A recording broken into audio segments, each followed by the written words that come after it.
Bonjour, aujourd'hui j'aimerais vous présenter un objet que j'ai eu la chance de trouver la semaine dernière lors d'un vide-grenier geek. Voilà, j'ai participé à un vide-grenier geek à Aurélan, près de Tarbes. Coucou à tout le monde, coucou à Gwen, coucou à tous ceux qui l'ont organisé, qui m'ont permis d'y être, qui m'ont invité, qui m'ont amené. Coucou Doikim. Et je dois dire que je suis ravi d'avoir été là-bas parce que d'une part, ça m'a permis de mettre un petit peu de beurre dans mon absence d'épinards, mais surtout, je suis tombé sur un stand qui proposait, plusieurs stands en fait, qui proposaient pas mal de choses sympas, mais il y en avait un qui m'a, comment dirais-je, attiré immédiatement. C'était un petit stand tenu par une jeune femme qui vendait quelques mangas, qui vendait pas mal de choses, et au milieu de tout ça, il y avait cette armure d'Iron Man 3. Cette armure de War Machine par Dragon. Et je dois dire que le prix m'a semblé plus que sympathique, hein, parce que cette maquette prépeinte au 1/9 a été proposée à 40 €. Et vous le savez maintenant, j'aime bien Iron Man. J'aime pas forcément tous les films, mais le travail qui a été fait sur les armures, je le trouve absolument fantastique. Et il se trouve que donc War Machine à 40 € de Dragon, moi ça m'intéressait. Alors c'est pas du tout ce que je pensais trouver dans cette boîte, mais sincèrement je pense que je n'ai pas été volé sur le prix, et je suis ravi d'avoir vendu quelques mifclos de Senseiya pour m'acheter ce Iron Man, ce War Machine plus exactement, parce que franchement pour moi en tout cas ça valait le coup.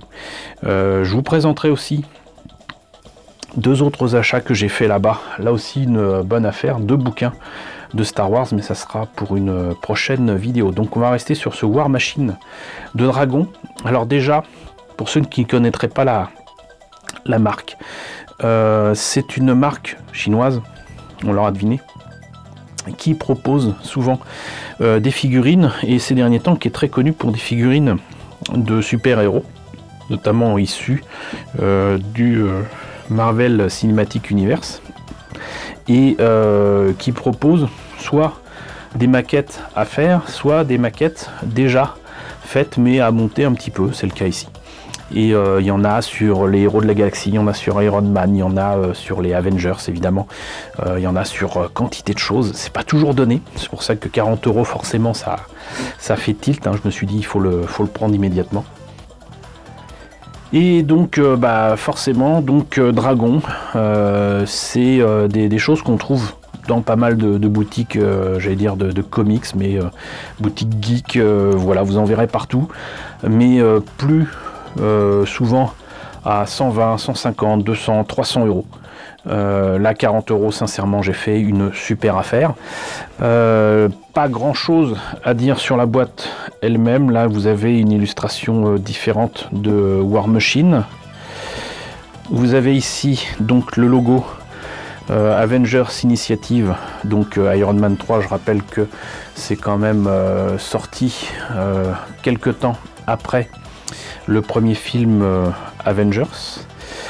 Que vous dire de plus dessus? Hong Kong, importé par Semic Distribution, donc c'est ceux qui avaient les droits à un moment des comics Marvel. Je ne sais pas si c'est encore le cas maintenant, il me semble que maintenant c'est chez Panini, mais bon, peut-être que je me trompe, vous me direz. Donc ce qui est marrant, c'est que c'est quand même marqué très clairement ici en français, maquette plastique à assembler, ce qui n'est pas tout à fait vrai pour ce que j'en ai vu à l'intérieur. Donc voilà, mais c'est pas tout, c'est une espèce de fourreau que l'on a là en fait. C'est-à-dire que vous enlevez cette partie-là, voilà, et vous avez du coup une seconde boîte. Bon, alors elle n'est pas en parfait état, mais entre guillemets je m'en fiche. Et là vous avez donc une seconde boîte avec une illustration qui présente en fait toutes les armures d'Iron Man, j'allais dire alignées, et très très belle boîte en carton noir avec, je pense ici, un rabattant aimanté, c'est à dire que ça accroche, quoi. C'est aimanté, et il y a donc la figurine à l'intérieur et je pense qu'il va falloir que je bouge la caméra pour vous montrer ça correctement. Voilà, là je pense qu'on sera mieux. Donc, hop, voilà, vous voyez, ça s'ouvre parfaitement. Vous avez une petite mousse ici, paf.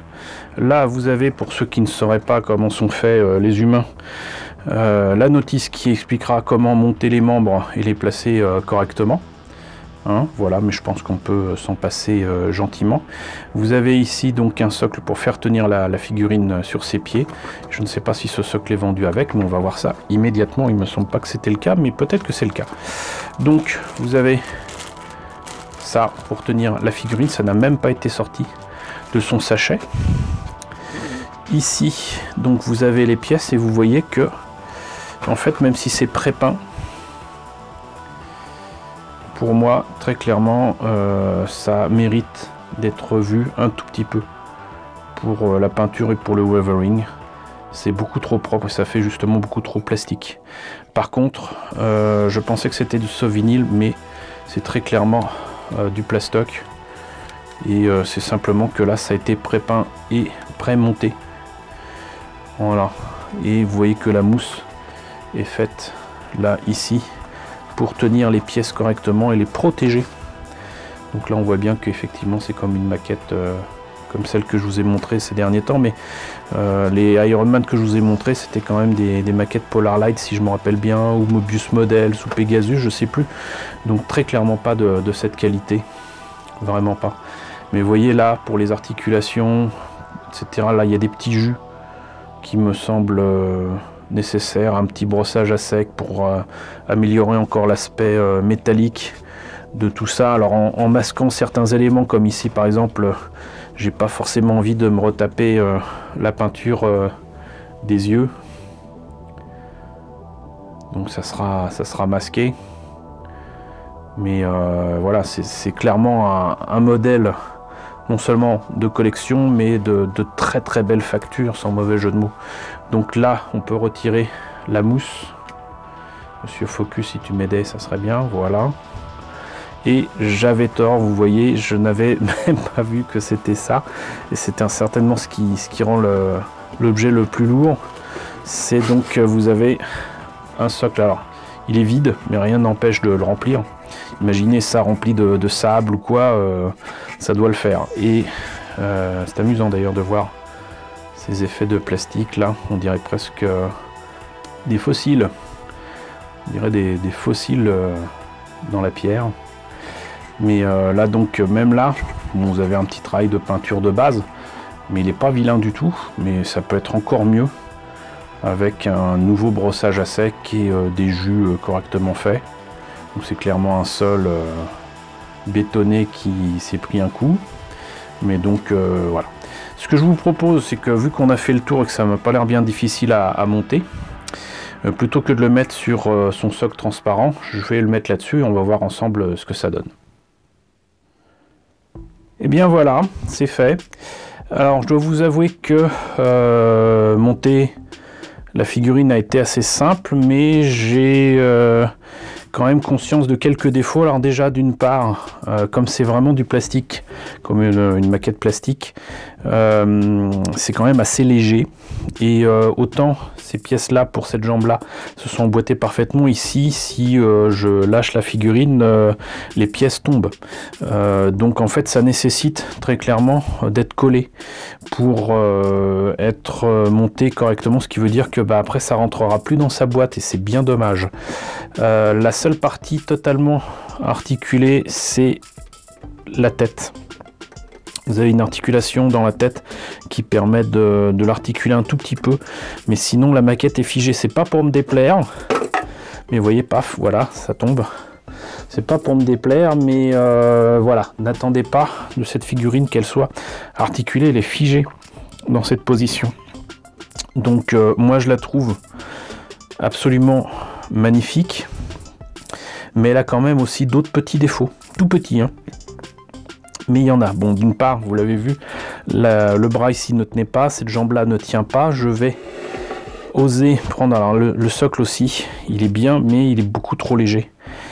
Et en espérant que Monsieur Focus m'aide, Voilà, ici, vous avez les jointures qui sont quand même terriblement apparentes et qui nécessitent de travailler les jointures avec un petit peu de mastic, de putty. Et voilà, le reste, ça va, hein.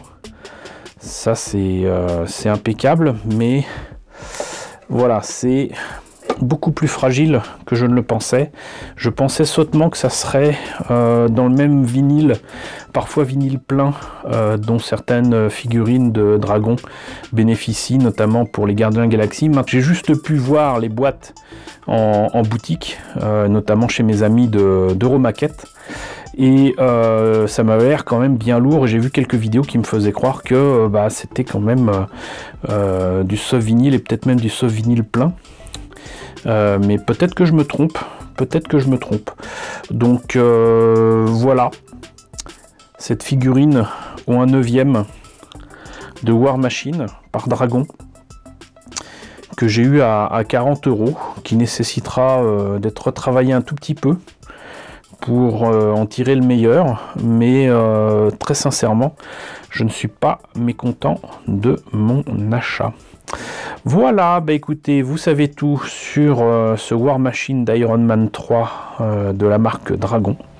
J'espère que cette présentation vous a intéressé. N'hésitez pas à me le dire dans la section commentaires. N'hésitez pas à liker, les pouces vers le haut, c'est très important. N'hésitez pas à partager, n'hésitez pas à vous abonner si ce n'est pas déjà le cas. Coucou aux nouveaux abonnés qui nous ont rejoints, nombreux ces derniers temps. Merci à vous de nous avoir rejoints. Coucou aux grands anciens, j'espère que les sujets que je continue à développer quotidiennement continuent de vous intéresser. Et je vous retrouve bientôt, j'espère, peut-être, pour une nouvelle présentation de figurines Iron Man.